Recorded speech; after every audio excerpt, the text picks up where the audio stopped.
On this week's GTA 5 o'clock, Grand Theft Auto 6, our best guesses at the story, the characters, and everything you need to know. It's all here on this very special episode of GTA 5 o'clock.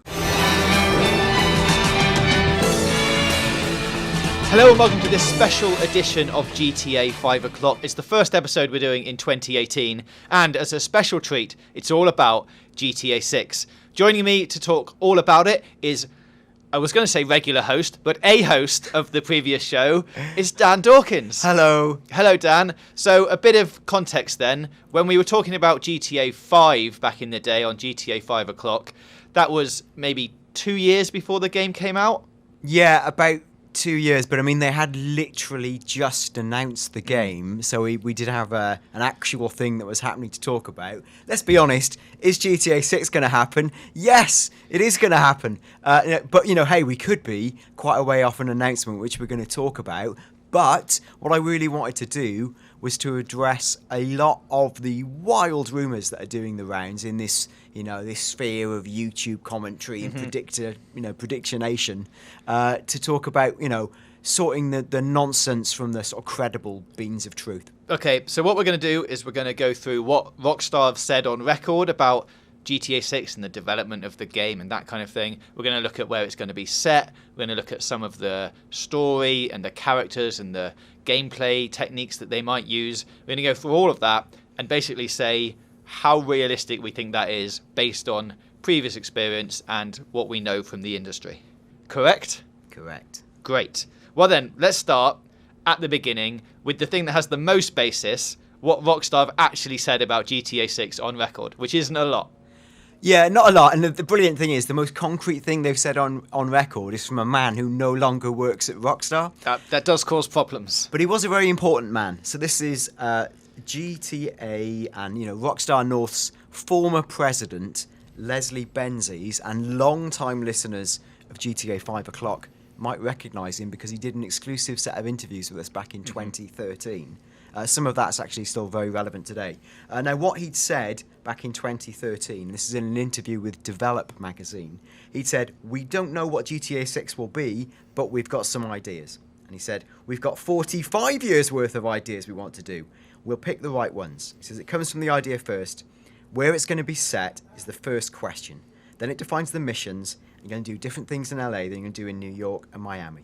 Yeah, so I mean, even taking that 45 years worth of ideas, I'm going to guess that is on a life cycle of like 5 years a game. So it's actually only 8 ideas. yeah, something like that.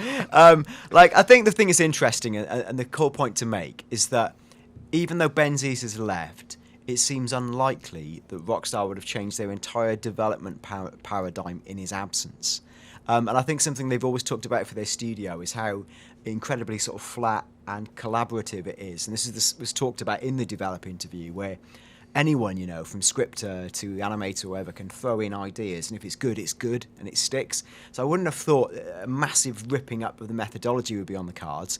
Ergo, a discussion about the location will always lead the next GTA game. And you'd assume that definitely by now, with the progress that Red Dead's made and all of that stuff, that GTA 6 is almost definitely a way into development. Yeah, there's this interesting thread here. Like, one is that somebody I know, this is so bad, this is such a bad thing, as people are going to call me out for this. Somebody who I know, who I trust, who works in software development, 2.5 years ago at E3, said the weirdest thing out of the blue about, "Oh, we need to talk about GTA 6. And he laughed. And I said, "Well, come on then." And he went, Let's do it. I literally can't. But it's someone who I trust, right? I mean, I know that's so tenuous, and I didn't get anything beyond that. But, did I think it was in development at that point? Yes. Right? Now, what's interesting is there was a rumour that did the rounds from a website Tech Radar in 2016, saying at that point Rockstar hadn't set a location, but were considering Tokyo, of all places, right? Which they'd ruled out for various reasons. The thing I'm sort of staggered by is that, 3 years on from the release of GTA 5, they were still considering the location. Does feel a bit fishy to me. I'm sure they'd have discussed it earlier on. And as we'll talk more about as we chat, I think potentially the reason it's taken so long is because of, maybe the sheer ambition or scale of what they're planning.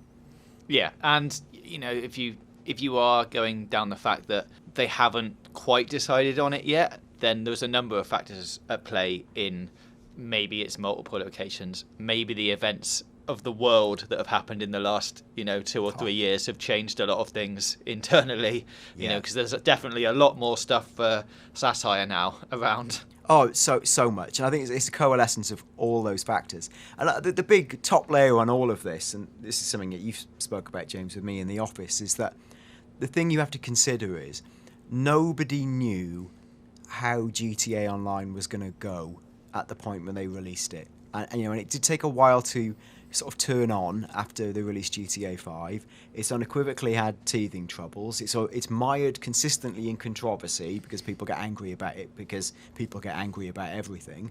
But it's been a phenomenal success. Phenomenal. Now, I sat this morning through Take-Two, the parent company of Rockstar's, their earnings call from just last week, hosted by their CEO, Strauss Zelnick. Now, Strauss Zelnick talked about how crazy successful GTA Online had been. And he said that essentially, I think there was a firm called Superdata, an analyst firm, who back in July 2017 had estimated Rockstar had made $1.09 billion, right, from GTA Online alone, right? And then if you consider they've sold 90 million copies of GTA 5, the user base for that game is incredible. Yeah. And more so, the thing is mind-blowing, 4 years on or whatever it is from the release of GTA Online, last December 2017, was the biggest month ever for users. I'm doing the mind-blown hands here. But it's incredible. And I know that was probably triggered by the Doomsday Heist, which is one of the most significant releases they've had. But, it's so healthy. And something that, again, Strauss Zelnick stressed in the call just last week was they're going to continue to support GTA Online. And a lot of the conversations from various analysts at the end of the call were like, how are you going to support that and Red Dead? And it was super diplomatic. There was no big giveaways. But what he did say is we are going to continue to support both. Yeah. So I don't think they see them as competing, even though they clearly are. Yeah. Right? Yeah. And I guess the crazy fact is, when you think of the money on that terms, GTA Online is a free service. So all of that money has come from shark cards and in-game purchases. There's no paid DLC or anything like that. It's just you buy the game, which isn't part of that $1.09 billion. Yeah. And then it's just on things that you want, like new cars and new houses. It's just incredible. And again, this is jumping ahead of time a bit, but something else Strauss Zelnick talked about was the success they'd had in the kind of mobile space and translating companion apps of other properties they own. So the example they used was a WWE companion app and how they were able to monetize that. So it's a different conversation, but you do think, what will that mean for GTA as they spin out? Because essentially, you've got to drill this top down and go ultimately Rockstar are part of this company called Take-Two, and it's all about the money. And the creativity, but definitely all about the money. Yeah.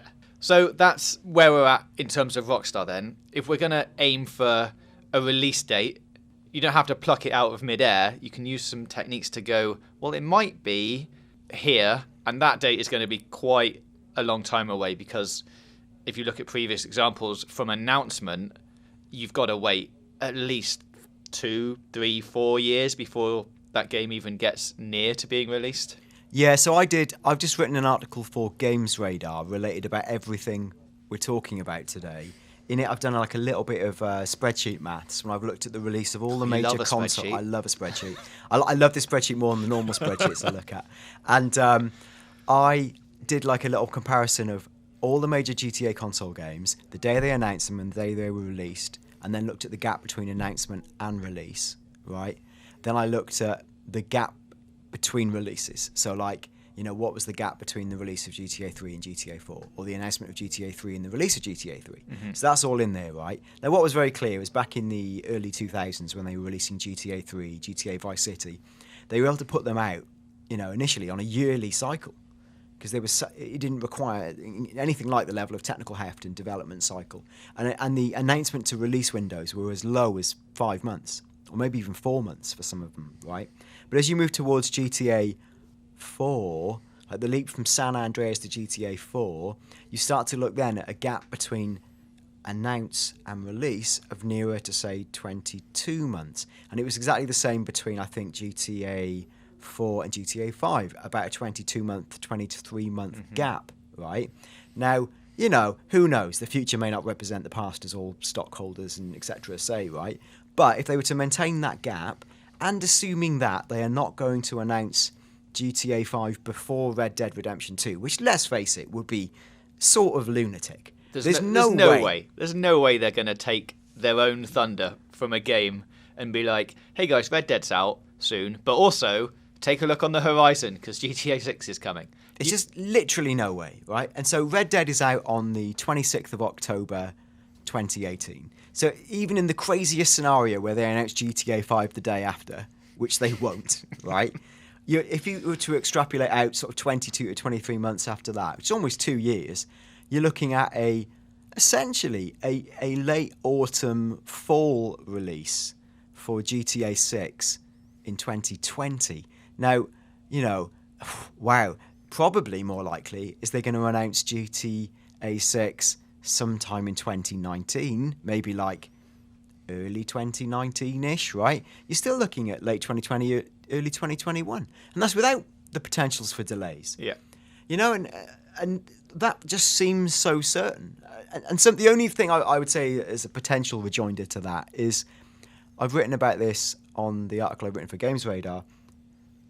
What if, massive what if, they were to do what Netflix and J.J. Abrams have just done with the Cloverfield paradox, where they go from announcement to release as a massive, big FU to the industry. Look at what we're doing. We're dropping the biggest game in the world overnight.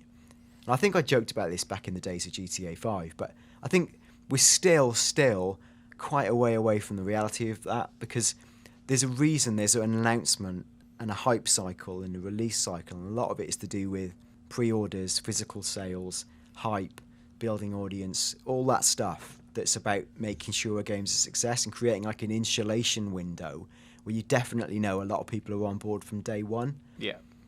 Yeah, you'd say that if anyone was going to do it, Rockstar and GTA 6 would be one of the only games that you could possibly even consider doing that with. Of course. But even then, it's you have to look at all the marketing that Rockstar do around all of their games. They love marketing and trailers and teasers and all of that pre-hype. That's why games get announced 4 years before they come out, because it just keeps building that momentum. I mean, I'd love to see it just as a surprise, hey, here it is. But I don't know. I don't know if that's going to happen. But then if we are talking 2020, 2021, you're almost definitely considering the possibility that this is a PlayStation 5, Xbox, whatever that's going to be called, game. 100%. And I think that's the key overlap here, is that I think the GTA game we will get on PlayStation 4 is GTA Online. And GTA 5, let's not forget, that's actually out on PS4 and is playable. But this has to be a generational leap. And I think, I know they did it with San Andreas, but 2020 feels so far at the extreme of what PS4 Pro or whatever it is might be. I just can't see them doing anything other than leaping to a new platform. Yeah. I guess a little bit like they did with GTA 4. And in fact, 2020, 2021 might be even a year or so into PS5's life. And again, PS5, who knows, right? I'm not putting this down, I'm not remortgaging my house on this or anything, right? But you'd be amazed if Sony weren't going to talk about PlayStation 5 in the next 12 months, I think. Yeah.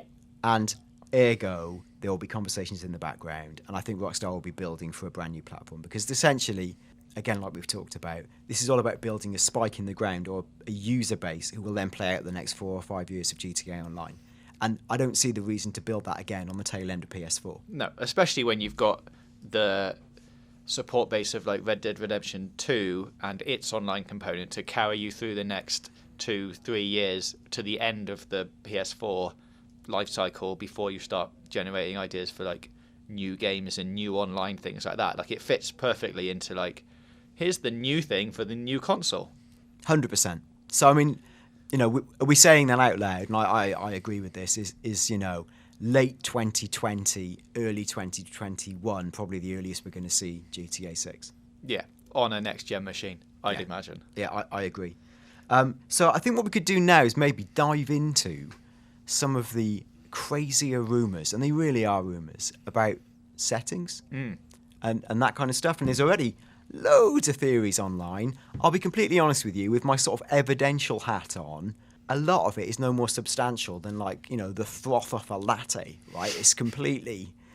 Some of these are rumours that have come from no cited source that may or may not be somebody just going, I'd like it to be set here, so I'm going to say that. But anyway, let's have a look at them and see what we think about them. You've had a look at where the games have been before, and if they were going to return to a city that already exists, there's a couple of likely candidates. Yeah, I mean, this is the obvious stuff, right? Where GTA, for such a long-running series, has only actually been to a very limited number of locations, and they are Liberty City, which is the home of like GTA 3, GTA 4, Lost and Damned, The Ballad of Gay Tony, Vice City, which is GTA Vice City and Vice City Stories, and then I guess you could say they're the same, San Andreas / Los Santos, which gave us sort of different interpretations of similar countrysides, you know, which was San Andreas and GTA 5. And, you know, even though notionally San Andreas was set across a bigger set of states and you know, cities, Los Santos is actually the much bigger physical map. So it's like the hub of that world. Yeah. So, you know, they're not going to go back to Los Santos again because they're still there. That doesn't make any sense. Then you've got a choice between, is it Liberty City's turn or, you know, is it Vice City? To only look through that narrow lens. And I don't think it would be bold to go back to either of those locations.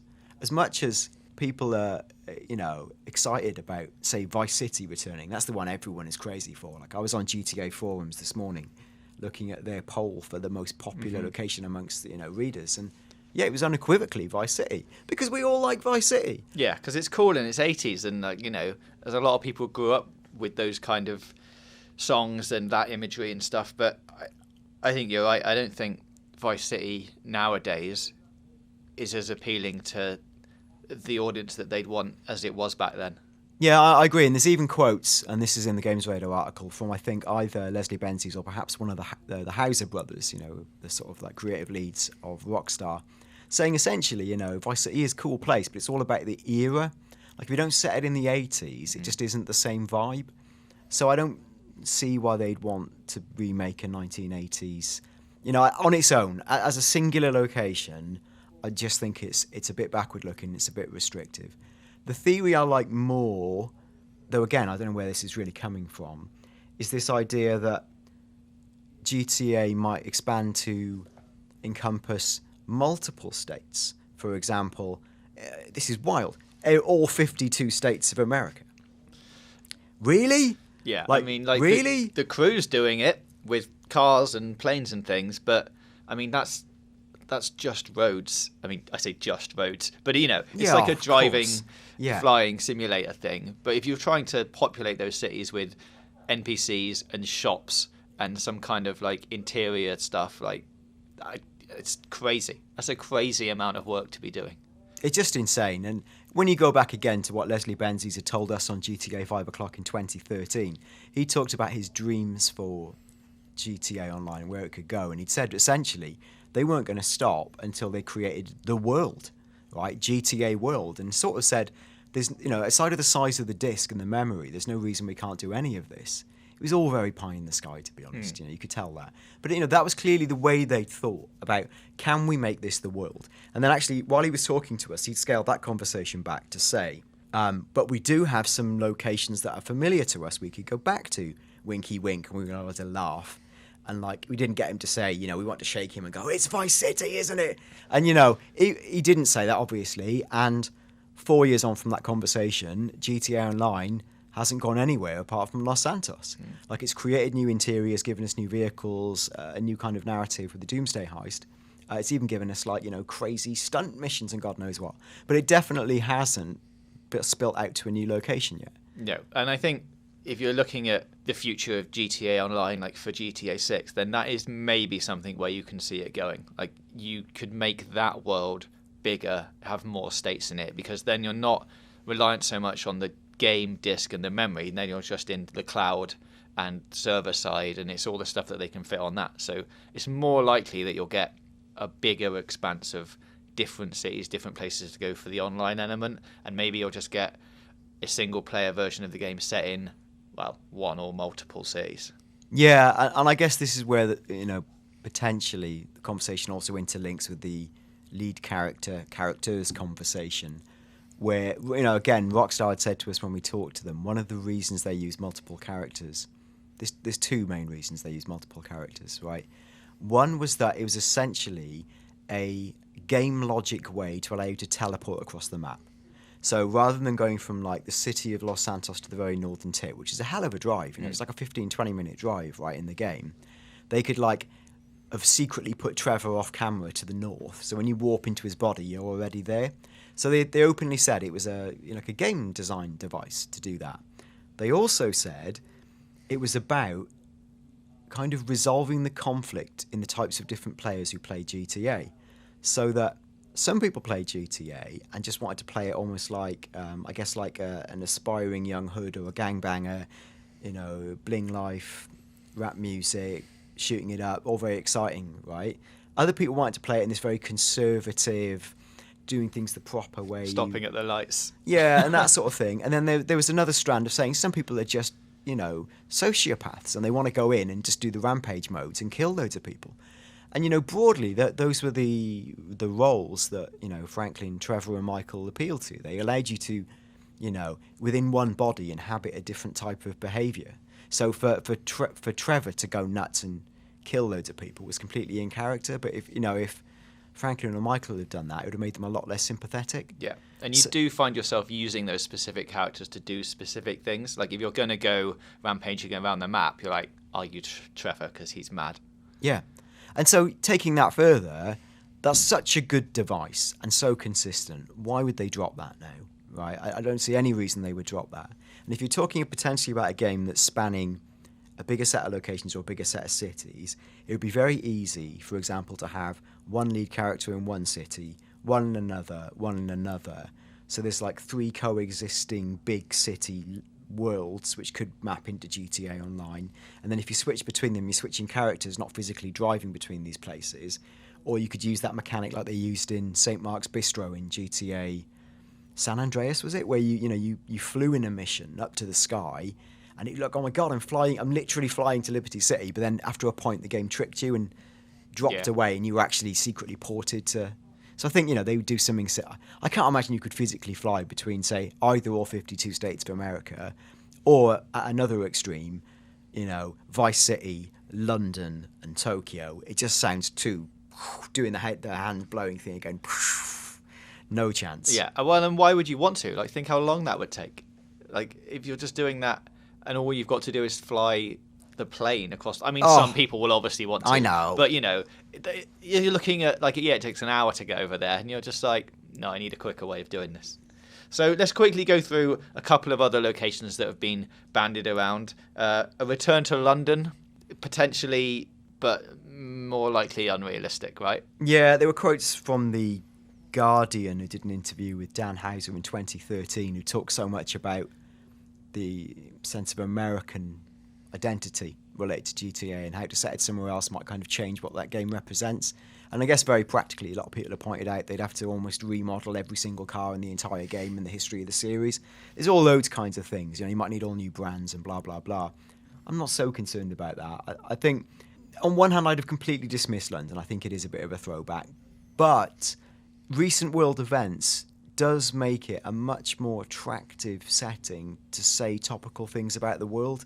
You think of London as, the epicenter of financial trade. You think about it as the kind of the issue around non-domiciles and Russian influence and interference. You think of it as a center, in a really depressing way for global terrorism. You think about all these different narratives, and Brexit, right? Like Brexit, obviously. All these narratives that interlink with London as a location. And I think as a story designer, it starts to feel quite attractive, and it is very much a global city. Now, do I think they would throw it all into London? Probably not. I think it's too big a gamble for the huge US user base. But whether, Sam and Dan Houser as Brits go, do you know what? We're Brits. Rockstar North are literally based in Scotland. come on now. Maybe it's just the moment we bite the bullet and make the game in Britain we've always wanted to make. And we make it set in London, and the rest of the country is essentially the British countryside, because of course it would be like that. I mean, Britain even thinks of itself like that, right? Yeah. And then, you know, I'd love the idea of missions set in mini metros spinning around English country lanes, double Uzis blazing, and that would be so fun, so amazing. Like, surely that's got universal appeal, you know. There's something ridiculous about that. But that's me fantasizing, not what I actually think. Right? No. Yeah, and I think I can't see the whole game being set there, but if we are going down that route of there are different cities, maybe they're set in different places around the world, you can see London being like a part of that, and just having a main or side character live there, that you go there every so often throughout the game, visit them in London, or you take control of them in London, and you go around and you do something that's related to the rest of the characters elsewhere. Like, that could work. I mean, how much would I love for GTA to force itself into like Swindon city centre, right? But it's not going to happen. Okay, quick ones for the other two. Tokyo. What are we saying about Tokyo? Well, this is all coming from that Tech Radar rumour. I don't know how, where it came from or how it stands up. It's an exciting location. I think visually, you know, it's like the land of Blade Runner and all that kind of stuff. It would look fantastic. Opportunity for muscle cars, Yakuza, etc. I don't know. That feels kind of very played out to me. I don't know why globally you would want to make that a focus of your story anymore. So I'd be surprised. And then the final one is like a futuristic storyline, or some city but set way off in the future. There's even been questions about time travel. This is mental. This is mad. Like this is one of those things. I feel like a website invented a rumor and quoted themselves as the source. This came from Christian Today a little while back, saying there's rumors, invented by us, that that maybe it wasn't, but it felt like that, right? That the game's going to be set with a sci-fi setting and much further ahead, and I find that quite hard to swallow. Like, I really find that hard to swallow. And I think, you look at what a rich seam of content the present day is, and look at the Doomsday heist. It wasn't like that. I mean, all right, that went slightly mad. But it was, if you start dealing with characters like Elon Musk, who clearly wasn't in that game. No, definitely not him. Then, there's loads of opportunity to use cool weapons and relatable stuff. And the power of GTA is in the satire that allows you to do. I think satirizing a pretend society, all right, maybe something like Black Mirror does it really well, but I don't think it's the role of GTA to do that. I'd be staggered. And to have literal time travel, get stuffed. That's not going to happen. Like, that's mad. Well, and that's why, they're making Red Dead. Yeah. Why would you have GTA travel back to the Western times when you've got a whole entire game that does that for you? Yeah, and that's not to say the game couldn't jump time periods. And, in fact, GTA 5 does to an extent, where the first mission is kind of a prologue where the guys get captured in a heist and then get the band back together and a few years have elapsed. Like, that's fine. And you might even do a much more dramatic time jump where you might, and this might be the way to do it, you start the game, right? I like this the more I say it. This is basically the fact, right? You start the game in Vice City, in a prologue set in the 1980s. Every fan in the world loses their mind. And then you appear somewhere else doing something else, playing as a woman. And it will be something like, I think, like that. That'd be a way you could cross the bridge in a really sensible way, give the fans what they want, but actually be progressive and move on. And what you'd really want from that, Rockstar marketing team, if you're listening, is just make all the trailers focused on Vice City. Like, literally everything. For the first 4 hours of that game is just Vice City, and then you don't hear anything about it until you're playing it, and it just flips into like, and now so good. We're in 2020, and it's present day, and we're in New York. And you say, could anyone be so bold? Well, I mean, literally Hideo Kojima did it back in 2001 with Metal Gear Solid 2, where he said, here's a game where you play a Solid Snake and it's set on a tanker, except it isn't, not even slightly. And you play as this blonde-haired dude you've never ever seen on this like massive anonymous, big shell platform. Mind-blowingly ahead of its time, right? So if Rockstar did that, great, but it wouldn't be like, it would only be 16 years late to market.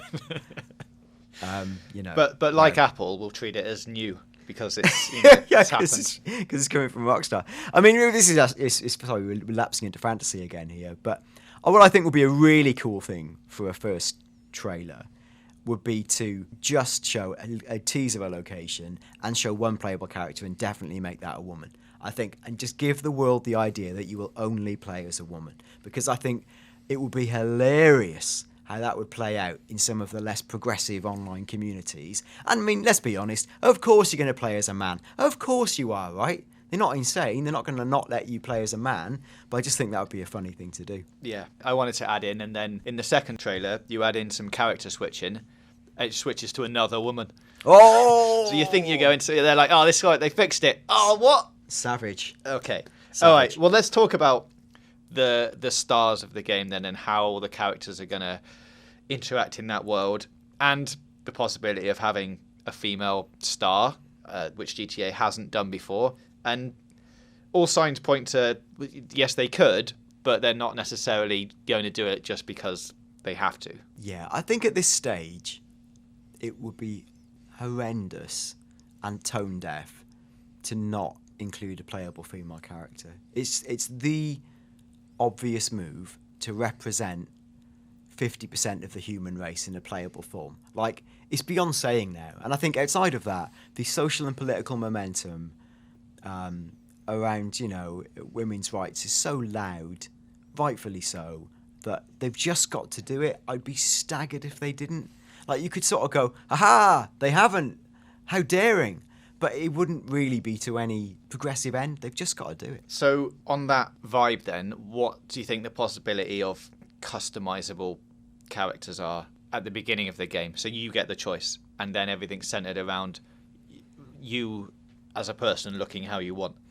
I don't know, I think I've seen people online dismiss this out of hand, but I don't know why, because you could theoretically, have a kind of Commander Shepard style role where you've got a character who could be male or female, or, however you want to align them.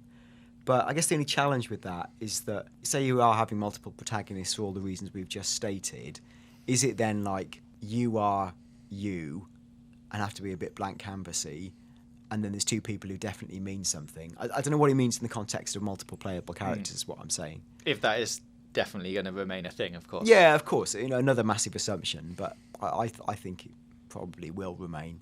And I think, GTA Online does do exactly this. It lets you be completely your own person. I would imagine that model would persist. And, true. And again, GTA forums, there's lots of people saying what they need to do is make GTA Online good again, like it was on GTA 4. Like, that's fine to say that, but are Rockstar going to retrench back on something that's made that much money and completely flip the model? No. I'd be staggered. Okay, multiple protagonists then. I'm like 90% that's going to happen, right? I feel quite confident that will happen.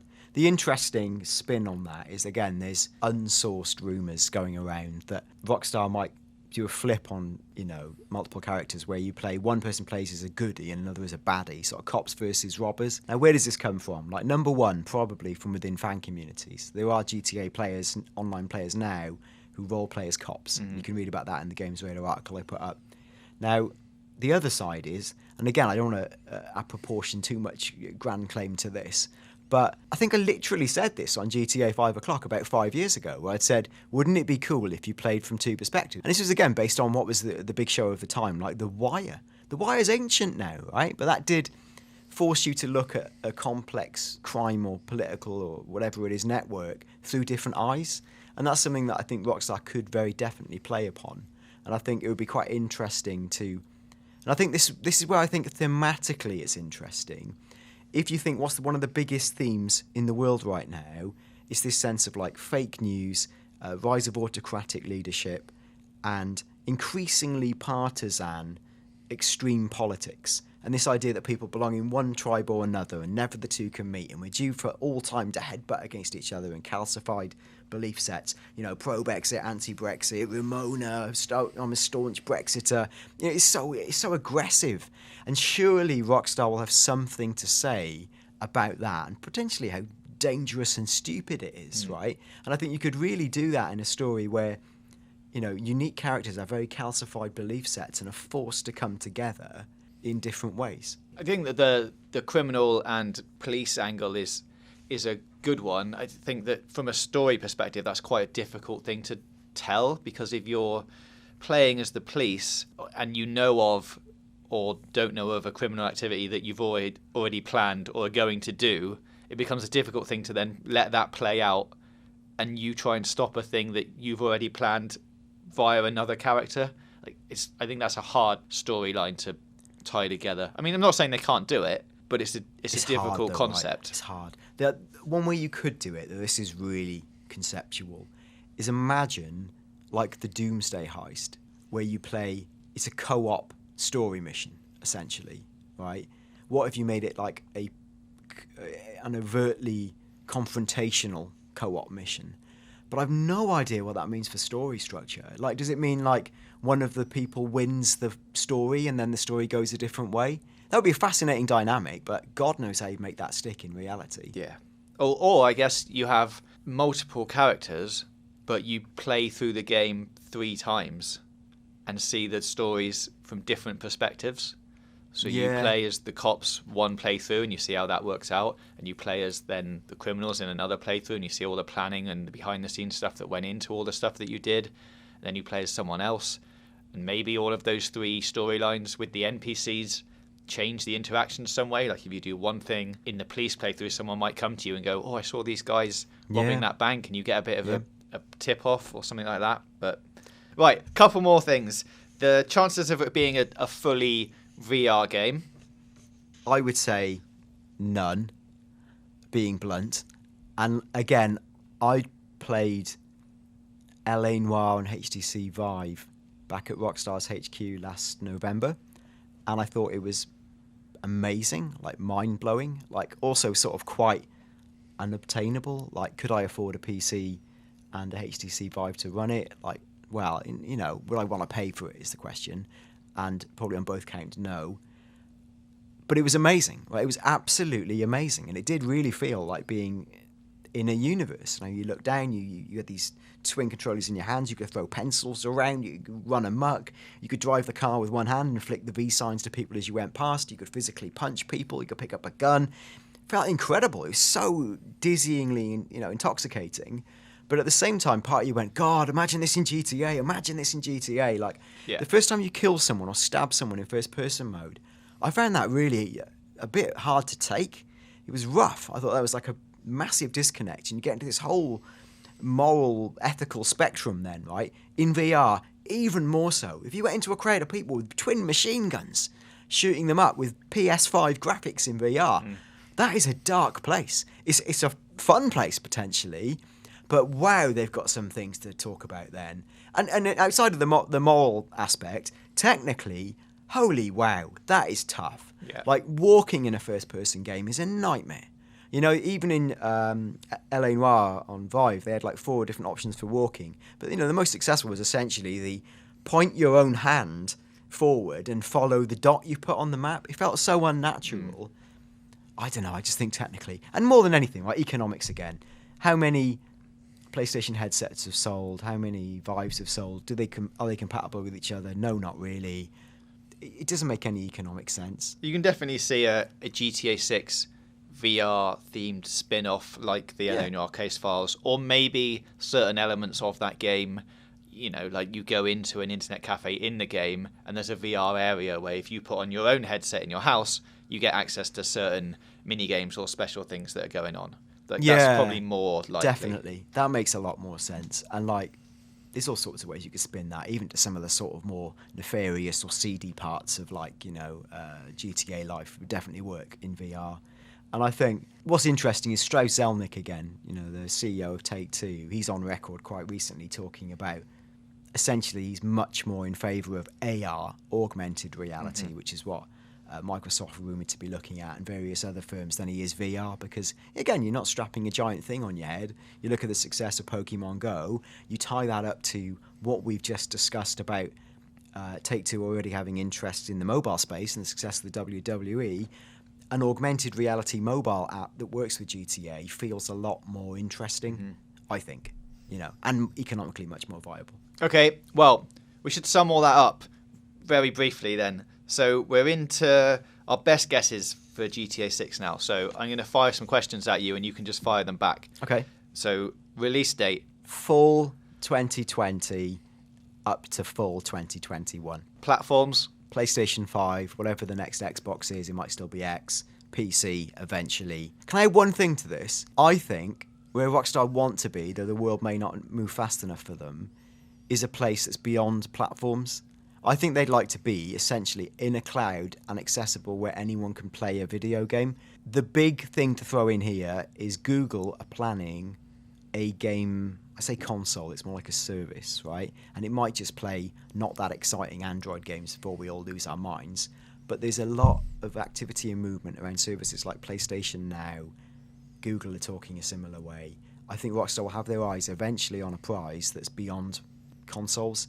I don't think that will arrive in time for GTA 6. No, but on that very similar line, I definitely buy a, let's say, Rockstar box that comes with a subscription that you pay X amount, £20 a year, and it just lets you play, well, let's say GTA 6, but probably all Rockstar games. And you just buy the box, it sits under your TV, it's like a little device. You plug your whatever controller you want into it, and you have access to a library of stuff. You can see that happening, definitely. I mean, it's the way everything's going.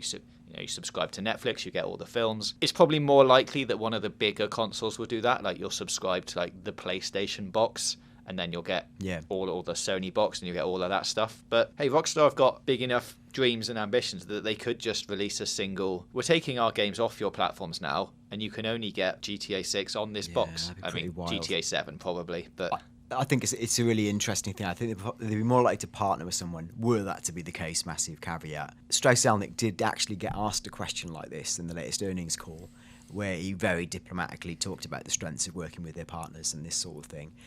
Leslie Benzies in 2013, when Tim and I interviewed him, we pressed him on the cloud thing, and he was really open to it. And if you go back and find our interview we did back then, there are lots of quotes from him talking about the possibility of GTA just living in the cloud. Okay, so story-wise, settings, we going multiple locations? My feeling is it will be multiple locations, present day, addressing, like GTA always has, the issues of the day, which I think are, inequality, as I say, maybe immigration, this increasing sense of partisanship, fake news, how people interlink and interrelate, women's rights. All these things can be woven into a really exciting GTA story with all the stupid frippery commentary about why's everyone gone paleo and all this sort of stuff. There's loads of fun things. I just can't see it being anything but rooted in the modern world. Cue 1970s GTA 6. But, I just think it'll be contemporary. And then we have GTA Online. Obviously, it's going to continue as a service. It's only going to be bigger. It's probably going to involve everything that we've talked about, all of that stuff, just on a persistent online world. One thing I would say that I'd like GTA Online to do is it to be an evolving world. So you start at the beginning of the game and you see, like what we thought at the beginning of GTA 5, you see buildings being built. So they start off under construction, and as you go through the months and the years, that city changes as you keep playing it. So you're like, oh, they're opening a new casino, which never happened, but maybe they'll do it eventually. And oh, they're building a new racetrack over there, and I can take the car that I'm going to eventually save up to buy on that racetrack eventually. Like, that would be the next step. I agree with you. I think far more interesting than going big would be to go deep. And even I remember at the time when I played Metal Gear Solid 5 after playing GTA. I remember lamenting GTA because I couldn't attach a balloon to everything and float it up out of the world. Like, there was such a greater level of depth within Metal Gear Solid 5. Now, if you take that even further to a game like Zelda, which is essentially a physics playbox, where you can... There's 5 different ways to get an apple out of a tree. You can set things on fire and use them to chase people away. You can, use magnesis to fly a magnetic chest up in the air. There's all sorts of these mad playbox experiments. GTA's been quite poor at this. It's often just been like a sort of background to a set of core mechanics. I think it'd be much more interesting, though I'm unsure if they'll do it, to build like a very small-scale GTA that's as deep as all hell. Exactly what you say, where persistent dynamics, real-world destruction and scale and building, things like, the way pedestrians behave and shops going up and down at night, much more explorable interiors, human-style AI, so characters don't behave like idiots, are 3 stock phrases. They actually...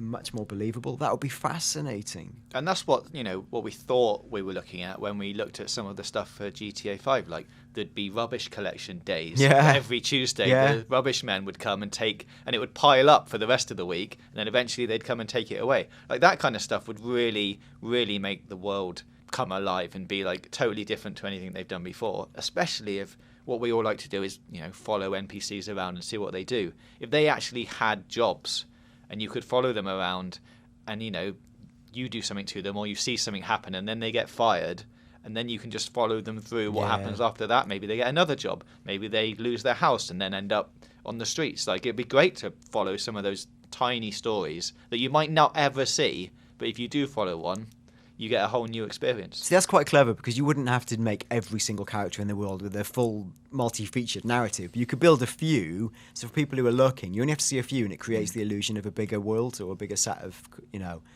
narratives, really. So that would be really exciting. Something, again, Benzies had talked about was the idea of they wanted to simulate life. And this is when he went on to talk about why they had car insurance in the game and God knows what. And throughout all of Rockstar and Take-Two's communications is about this sense of realism and immersion. That's throughout everything they do and talk about. Rockstar are also right now recruiting for, environment artists, where they talk about people who can build, I think, again, immersive worlds on next-gen systems is the way they describe it. It's very agnostic. And they're also employing interior artists. It doesn't say for GTA 6, it just says interior artists. But again, I don't know, there might be interiors in Red Dead 2. There probably are interiors in Red Dead 2. But, GTA 6, that could be the next dimension to make it all explorable. Okay, well, that about wraps up our chat for GTA 6. I hope you've all enjoyed it. Thank you for listening to the very end. Let us know what you think in the comments. Let us know if you've got any theories or speculation or anything that you've heard that you want to talk about. We will read them. We will get back to you. Follow us on Twitter at GTAVI O'Clock and at Games Radar, and we'll have a look at some of your things on there.